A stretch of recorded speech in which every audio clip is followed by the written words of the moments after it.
영혼들의 땅이라는 책의 저자 프란체소는 육신을 떠난 영계의 존재다. 19세기 이탈리아의 귀족 출신인 그는 살아있을 때 내세를 믿기는커녕 인생을 즐기는 데 급급했던 예술가였다. 사후에 자신이 직접 경험한 영계의 실상을 파네즈라는 한 영매에게 전했는데, 파네즈는 프란체소의 영혼이 물질화된 모습을 여러 번 목격했고 생존해 있는 친구들로부터 본인이 맞다는 것을 거듭 확인했다. 오늘은 한 영혼이 전해준 사후세계의 실체, 영혼들의 땅에 대해 이야기해보겠다.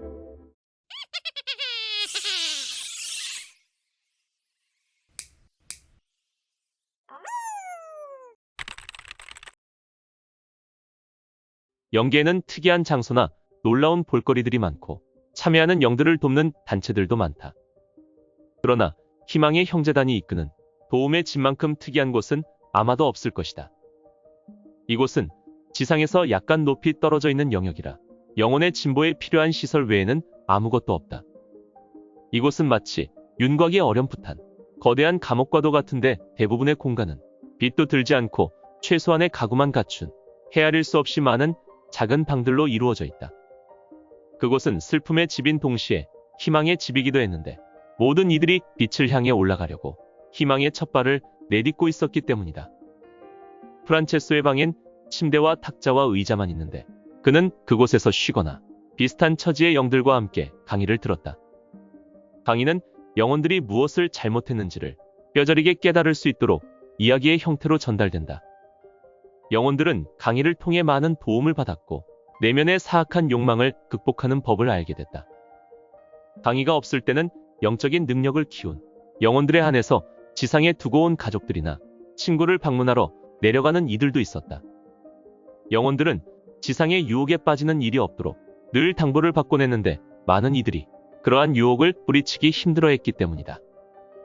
영적인 에너지를 이용하여 병든 영들을 치유해주는 이들도 있었는데, 지상에 있을 때 방탕한 삶을 산 사람들은 꼼짝 못하고 방 안에 누워서 지내게 된다. 에너지를 이용하면 이들의 고통을 조금이나마 덜어줄 수 있는데, 자격을 가진 진보한 영들이 의사나 치유사가 되어서 고통받는 이들을 돌본다.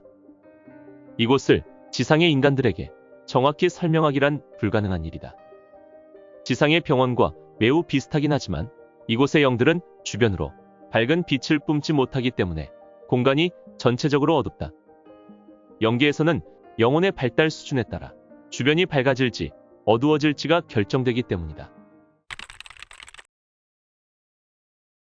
프란체소는 죽은 지 8에서 9개월이 지난 후 마침내 희망의 집을 떠났다. 속죄를 하기 위해 지상 영계와 그보다 낮은 영계로 가게 된 것이다. 처음 내려간 곳은 지상 영계의 세 번째 계에 위치한 공간으로 황혼의 나라라 불렸는데, 성장이 정지된 영들이 모여 사는 곳이었다. 그러나 이런 영들도 이전의 안 좋은 습관에 묶여 지상을 떠도는 영들보다는 등급이 높았다. 영들이 지상 인간들의 육체를 완벽히 지배할 수 있고, 실제로 그런 일이 매우 빈번히 일어난다는 사실을 아는 사람은 거의 없는데, 일시적인 정신착란의 상당수가 사악한 욕망을 가진 저급한 영들에 의해 일어난다. 이 영들은 의지가 약하거나 그 밖의 문제를 가진 사람의 육체를 노린다. 유혹에 빠져 도움이 필요한 인간이나 영이 있다는 전갈이 들어오면 가장 적합하게 여겨지는 단원이 파견된다. 도움을 받는 사람들은 종종 무의식 상태에서 도움을 요청하는 경우도 있는데, 그 자체가 일종의 기도라 할 수 있다. 이러한 신호는 마치 지상에 있는 아이들의 울음소리처럼 들리는데, 지상에서 살아본 경험이 있는 영들에겐 매우 절박한 호소력을 지닌다. 프란체소가 하는 일은 사악한 영들이 사람들에게 가까이 오지 못하도록 막는 것이었다.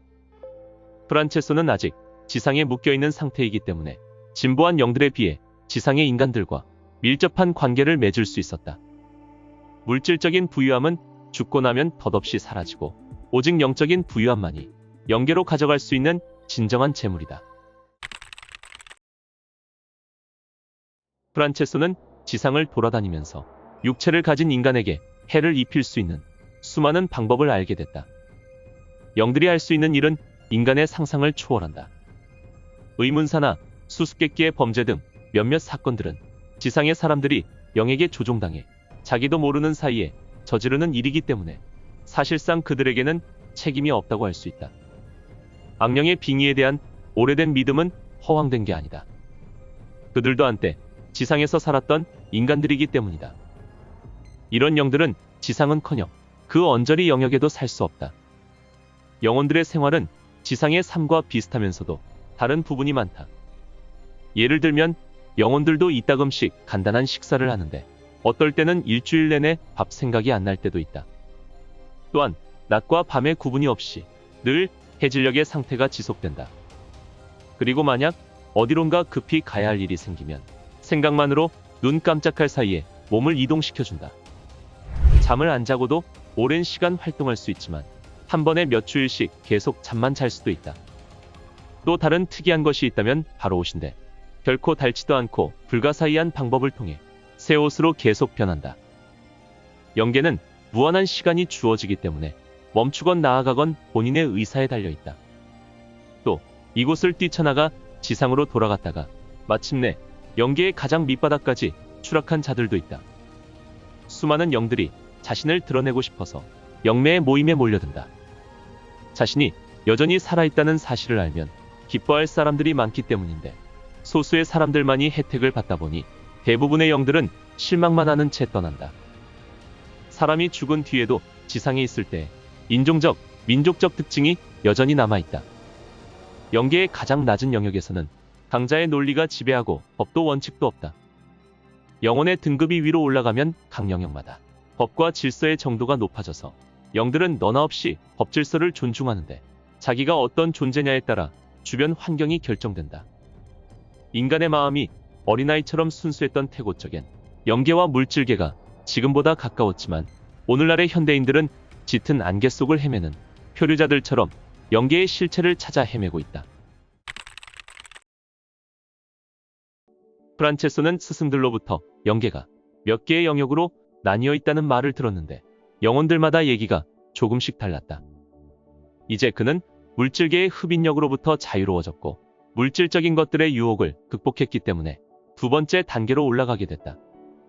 그렇다고 해서 지상의 삶에서 저지른 일을 원상태로 되돌릴 수는 없었다. 훨씬 진보한 영들조차도 과거의 잘못과 슬픔의 상처는 여전히 남아있다. 프란체소는 죽은 뒤로 한 번도 먼저 죽은 친구나 친척을 만나본 적이 없었는데 그러던 어느 날 아버지를 만나고 싶다는 생각이 들어 고개를 돌려보니 바로 옆에 아버지가 서 계신 것이었다. 아버지는 지상에 있을 때나 영계로 왔을 때나 항상 뒤에서 돕고 계셨던 것이다.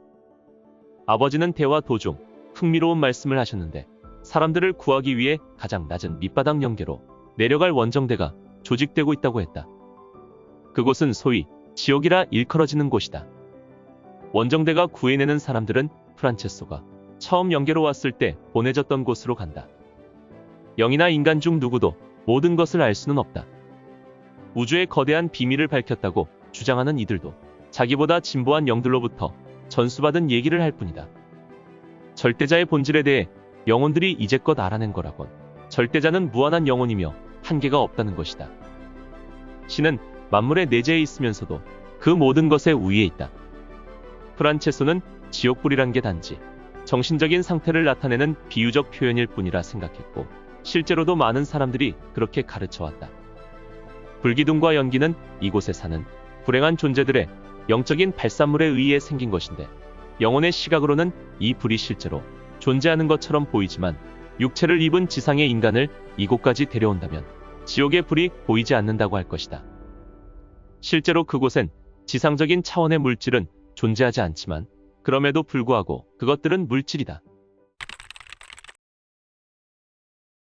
아스트랄 체로는 흙이나 공기, 불, 물에 각 원소에 있는 생명의 근원으로부터 생겨난 존재들을 들 수 있는데 이들은 구성원소의 성질에 따라 제각기 다른 본성을 지닌다. 옛날 이야기 속에 나오는 온갖 정령과 요정들이 바로 그들이다.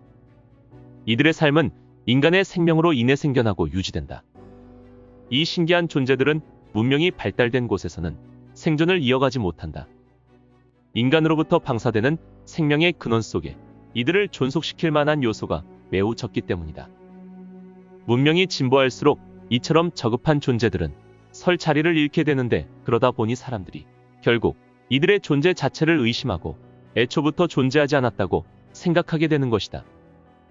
영계에서는 서로 공감대가 형성되는 사람들끼리만 모여 지낸다. 만물은 높은 형태나 낮은 형태나 그 안에 영혼이 존재하기 때문에 영계에 나무와 꽃들이 있고 암석과 사막이 있고 짐승과 새들이 존재하는 것도 이상할 게 없는 것이다. 그 모든 것은 각자의 발달 단계에 맞는 영계에 적절한 곳이 존재한다. 식물이 죽거나 단단한 바위가 먼지가 되어 흩어져 대기 속으로 흡수될 때 그 영혼의 에센스는 자신에게 속한 영적 물질과 함께 영계로 건너가서 각자의 발달 단계에 맞는 영역으로 들어간다. 영혼 에센스는 자기만의 고유한 개체성을 갖고 있기 때문에 동물의 영혼이 인간으로 환생하거나 인간의 영혼이 동물로 환생할 수 없으며 각각의 영혼은 그 고유의 부류 내에서 최고 단계의 발전을 이룰 수 있다. 영혼은 점점 확장되는 나선형의 고리 모양으로 상승을 거듭해서 우주의 중심이라 불리는 곳까지 이르게 되는데 목표로 하는 정상에 이르렀을 때 그 지점이 또 다른 거대한 중심 주변을 회전하는 유한한 것임을 깨닫게 될지는 알 수 없다. 우리는 신의 창조물인 이 우주의 크기조차 제대로 헤아리지 못하기 때문이다. 사람들은 왜 영계를 볼 수 없을까? 이것은 아스트랄체가 지닌 물질의 양이 얼마나 희박한지를 잘 말해준다. 그것은 물질 입자가 희박해서 보이지 않는 에테로화된 미세 입자들의 섬세한 망과도 같이 너무나 승화된 상태이기 때문이다. 물질적인 시각조차도 지구의 대기를 채우고 있는 물질 원자들에 달려있고 그러한 원자들이 없다면 우리는 아무것도 볼 수 없다. 인간은 밤하늘의 별을 볼 수 있는데 그것들은 빛이 반사되는 물질적 대상이기 때문이다. 낮 동안에도 별들은 그 자리에 있지만 보이지 않는다. 그러므로 인간이 태양에 가까이 다가간다 하더라도 그의 물질적인 눈에는 빛이 보이지 않는다. 육안은 태양빛을 반사해주는 물질이 조금이라도 있어야 뭔가를 볼 수 있기 때문이다. 영계를 인간이 볼 수 없는 것은 영적인 시각이 닫혀 있어서 오직 물질적인 것만 볼 수 있기 때문이다. 상대적으로 밀도가 높은 물체밖에 볼 수 없는 인간의 불완전한 시각 때문에 보이지 않을 뿐이다. 부분적으로 영안이 열려 있고 귀도 완전히 막히지 않은 지상의 사람들이 있는데 그들은 천재라 불리는 사람들이다. 그들의 글과 음악과 그림들은 모두 인간의 영혼을 신과 가까운 곳으로 끌어올렸다. 가장 고귀하고 뛰어난 것들은 모두 영계의 영감으로부터 나온 것들이다. 인간은 각자의 별이 있는데 별은 인간이 태어나는 순간부터 그를 운명의 정해진 길로 인도해준다. 하지만 운명은 고정된 것이 아니라 크고 굵직한 사건들만 미리 정해져 있다. 인간들은 지상에 살면서 불가피하게 특정한 시기를 맞게 되는데 천상계의 현명한 안내자들이 각자의 영에게 교훈을 주고 성장시키기 위해 마련한 사건들이다. 이러한 사건들이 그의 삶에 어떤 영향을 미칠지는 인간 자신에게 달려있다. 별의 빛은 영혼으로부터 나오는 것이며 영혼의 순수함이 반영된다. 만약 영혼이 매우 사악한 지경에 이르면 별빛은 완전히 소멸되어 지상의 길을 비추지 않게 된다.